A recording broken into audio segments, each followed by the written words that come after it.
अस्सलाम वालेकुम एवरीवन, आपको प्रोग्रामिंग फंडामेंटल्स कोर्स में एक दफ़ा फिर खुशामदीद। आज हम स्टार्ट करने जा रहे हैं कि हमने कोड को स्टार्ट कैसे करना है और किन सॉफ्टवेयर की मदद से हम जो है वो प्रोग्राम लिख सकते हैं इन C++। इन सारी चीज़ों में हम जो है स्टार्ट करने से पहले सबसे पहले देखेंगे कि हमने इस चैनल को सब्सक्राइब या लाइक किया है कि नहीं। अगर आपने अभी तक इस चैनल को लाइक या सब्सक्राइब नहीं किया तो अभी कर लें और लेटेस्ट अपडेट के लिए बेल आइकन को क्लिक कर लें। ओके जी, जब हम स्टार्ट करने जाते हैं इस कोड को या प्रोग्राम को, तो हमें वहाँ पे कुछ ऐसे प्लेटफॉर्म्स की ज़रूरत है जिसमें हम प्रोग्रामिंग का कोड लिख सकें। उस प्रोग्राम के कोड को, क्योंकि हमें पता है कंप्यूटर अंडरस्टैंड नहीं कर सकता, तो इसे ट्रांसलेट कर सकें। वो अगर उसमें कुछ मिस्टेक्स हैं तो उसे करेक्ट कर सकें, उस फाइल को सेव कर सकें। ऐसे सॉफ्टवेयर्स या एप्लीकेशन जो हमें ये फैसिलिटीज़ प्रोवाइड करती हैं कि हम प्रोग्रामिंग लैंग्वेज का कोड लिख सकें, उसमें चेंजिंग कर सकें, उसको सेव कर सकें, उसको एडिट कर सकें, उसे कंपाइल कर सकें, उसे रन कर सकें। ये सारी जो है वो चीज़ें जो प्रोवाइड कर रहा है वो कहलाता है IDE, integrated development environment. Different vendors जो हैं वो डिफरेंट IDEs प्रोवाइड कर रहे हैं और most of them are free of cost. बस लाइक टर्बो C++ है, टर्बो C है, बोरलैंड C++ है, डेव C++ है, कोड ब्लॉक है, विजुअल C++ है, और इसी तरह एंड्रॉयड और iOS के लिए बेतहाशा जो है वो मोबाइल एप्लीकेशंस मौजूद हैं जिसमें हम जो है वो C++ का कोड लिख सकते हैं। ये एप्लीकेशंस या सॉफ्टवेयर जो हैं इनके लिए हमने जो पर्टिकुलर टर्म यूज़ की उसे हम कहते हैं IDE, इंटीग्रेटेड डेवलपमेंट इन्वायरमेंट। ये जो डिफरेंट सॉफ्टवेयर वगैरह बताए ये सारे जो है वो आप अपने जो है वो स्क्रीन पे जो है इनके लिंक्स भी देख सकेंगे, और हम जो है ये लिंक्स जो है वो कमेंट सेक्शन में भी ऐड कर देंगे ताकि आप वहाँ से जो है वो फ्री ऑफ कॉस्ट जो है इनको डाउनलोड कर सकें। इसमें मेरे ख्याल में जो सबसे आसान है इंस्टॉल करना या उसे यूज़ करना वो डेव C++ है। आप चाहें तो कोई भी जो है वो IDE यूज़ कर सकते हैं। ओके जी, जब हमने इस सॉफ्टवेयर को इंस्टॉल कर लिया तो इस सॉफ्टवेयर को इंस्टॉल किया तो हमारे पास इस सॉफ्टवेयर में दो तरह की स्क्रीन्स नज़र आया करेंगे। एक वो स्क्रीन जिसके अंदर हम कोड लिख सकेंगे, उस स्क्रीन को या उस इंटरफेस के लिए हम टर्म यूज़ करते हैं एडिटर। मीन्स एडिटर में हमारे पास जो है वो स्क्रीन है जहाँ पे हमने कोड लिखना है, और दूसरी वो स्क्रीन जहाँ पे हम आउटपुट प्रोड्यूस किया करेंगे, उस स्क्रीन के लिए हम टर्म यूज़ किया करेंगे console. So we can say that there are two types of interfaces in IDE. Number one, editor. Number two, console. Editor is a screen in which we will write programs. A console is a screen where our output will be generated. जब आपने इस IDE को open कर लिया, वहाँ पे अब हम कोड लिखना शुरू करने लगेंगे तो हमें पता होना चाहिए कि हमारा प्रोग्राम का स्ट्रक्चर क्या है। तो अब हम लर्न करने जा रहे हैं basic structure of C++ program. हमारे प्रोग्राम के स्ट्रक्चर में हमारा सबसे पहला पार्ट जो होता है वो लाइब्रेरीज का पार्ट होता है। अगर हम रियल वर्ल्ड में देखें तो लाइब्रेरी का जो पर्पस होता है वो इंफॉर्मेशन को कंटेन करना होता है। सेम इसी तरह हमारी जो IDE या हमारे सॉफ्टवेयर के अंदर या हमारी जो प्रोग्रामिंग लैंग्वेज के अंदर लाइब्रेरीज हैं, that contains informations about functions, information about reserve words, enumeration etcetera.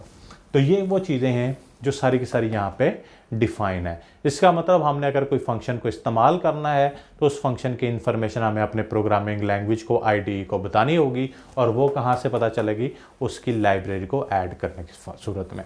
हमारे पास ये लाइब्रेरीज जो हैं वो नॉर्मली फाइल्स की फॉर्म में मौजूद होती हैं, या तो फाइल्स की फॉर्म में मौजूद होती हैं या नेम स्पेस की फॉर्म में मौजूद होती हैं। तो इसका मतलब हमने अपने प्रोग्राम में सबसे पहले कुछ फाइल्स ऐड करनी है या कुछ नेम स्पेस ऐड करनी है, वो हमारा पार्ट बन जाएगा लाइब्रेरी पार्ट्स। ये फाइल्स जो हैं वो नॉर्मली हेडर फाइल्स कहलाती हैं। ये फाइल्स नॉर्मली हेडर फाइल, अगर ये फाइल के फॉर्म में मौजूद हैं तो इनकी एक्सटेंशन जो है वो .h होती है। .h means header file. और अगर नेम स्पेस है तो ये इसको हम नेम स्पेस को डायरेक्टली ऐड कर सकते हैं। लाइब्रेरीज के बाद हमारे पास दूसरी जो इंपॉर्टेंट चीज़ होती है वो होता है मेन फंक्शन। C++ में हमने जो भी चीज़ एग्जीक्यूट करनी है, जो भी चीज़ हमने चलानी है, उस सारे को मेन फंक्शन के अंदर होना ज़रूरी है। इट मीन्स हम जितनी भी इंस्ट्रक्शंस नॉर्मली लिखते हैं जिसे हम रन करना चाह रहे हैं वो सारी की सारी कहाँ पे लिखेंगे, मेन फंक्शन में। नाम से ही पता चल रहा है ये बहुत ज़्यादा मेन या इम्पोर्टेंट फंक्शन है जहाँ से हमारे जो है वो प्रोग्राम की एग्जीक्यूशन स्टार्ट होती है। इस मेन के साथ हमारे मेन की बनती है बॉडी। बॉडी हम in the form of braces बनाते हैं। इन ब्रेसेस के अंदर हमारी तमाम इंस्ट्रक्शंस होती हैं and e statement is terminated with semicolon. Statement terminator के तौर पे हमारे पास जो है जो यूज होता है that is semicolon. It means main function के अंदर हमारे पास मेन फंक्शन की बॉडी है और बॉडी के अंदर डिफरेंट स्टेटमेंट्स हैं और हर स्टेटमेंट जो है वो सेमीकोलन पे टर्मिनेट हो रही है। ओके जी, अब एक छोटा सा प्रोग्राम लिखते हैं, सैंपल प्रोग्राम, जिससे हम अंडरस्टैंड करते हैं कि इसमें लाइब्रेरीज कौन सी हैं, इंस्ट्रक्शंस कौन सी हैं और उसको हम कैसे लिखते हैं। हमने सबसे पहले जो है वो प्रोग्राम में लाइब्रेरी का पार्ट लिखा।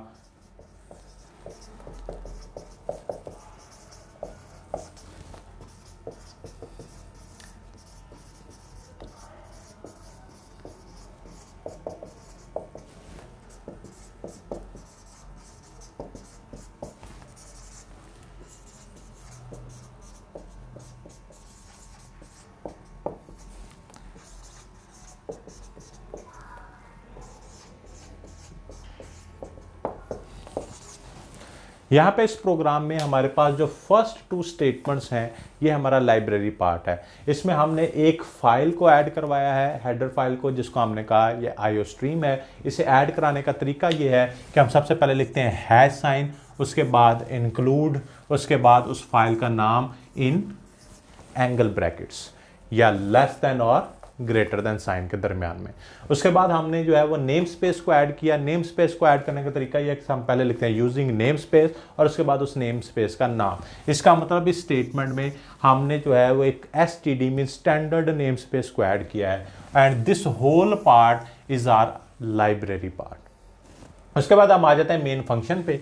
ये हमारे पास मेन फंक्शन है। फंक्शन की निशानी ये होती है कि फंक्शन जो है हमेशा राउंड ब्रैकेट्स के साथ होता है। तो मैंने एक फंक्शन लिखा, उस फंक्शन की बॉडी बनाई और उस फंक्शन के अंदर जो है वो डिफरेंट इंस्ट्रक्शंस लिखी और ये इंस्ट्रक्शंस जो है वो सेमीकोलन पे जो है वो टर्मिनेट हो रही हैं या ख़त्म हो रही हैं। इसे हम कहेंगे ये हमारे पास स्टेटमेंट टर्मिनेटर्स हैं। अभी हमने जो है वो बेसिक जो है वो प्रोग्राम को देखा कि प्रोग्राम क्या चीज़ है। उसके लिए हमें IDE चाहिए होता है। IDE कौन कौन से अवेलेबल हैं प्रोग्राम में? 2 बड़ी चीज़ें हैं, एक लाइब्रेरी पार्ट और मेन फंक्शन। लाइब्रेरीज में हमारी 2 तरह की चीज़ें हो सकती हैं, हमारी फाइल्स हो सकती हैं, हमारी नेम स्पेस हो सकती हैं। फाइल्स को ऐड करवाने का तरीका हैश इंक्लूड है, नेम स्पेस को ऐड कराने का तरीका यूजिंग नेम स्पेस है। उसके बाद हमने देखा कि मेन फंक्शन के अंदर हमारी बॉडी हो सकती है और इंस्ट्रक्शंस हो सकती हैं। बॉडी के अंदर इंस्ट्रक्शंस है और हर इंस्ट्रक्शन जो हमारी सेमीकोलन पे टर्मिनेट होती है। इसके बाद जो है नेक्स्ट वीडियो में हम देखेंगे कि हमारे पास ये जो हैश साइन और इंक्लूड है या हैश साइन क्या चीज़ है। इन्हें हम कहते हैं प्री प्रोसेसर्स। तो नेक्स्ट वीडियो में हम प्री प्रोसेसर्स को डिस्कस करेंगे। अभी तक के लिए अल्लाह हाफिज़। अभी चैनल को लाइक, सब्सक्राइब और शेयर करें और साथ में लेटेस्ट अपडेट के लिए या हमारे साथ कनेक्ट रहने के लिए बेल आइकन पर क्लिक करें। Thank you so much.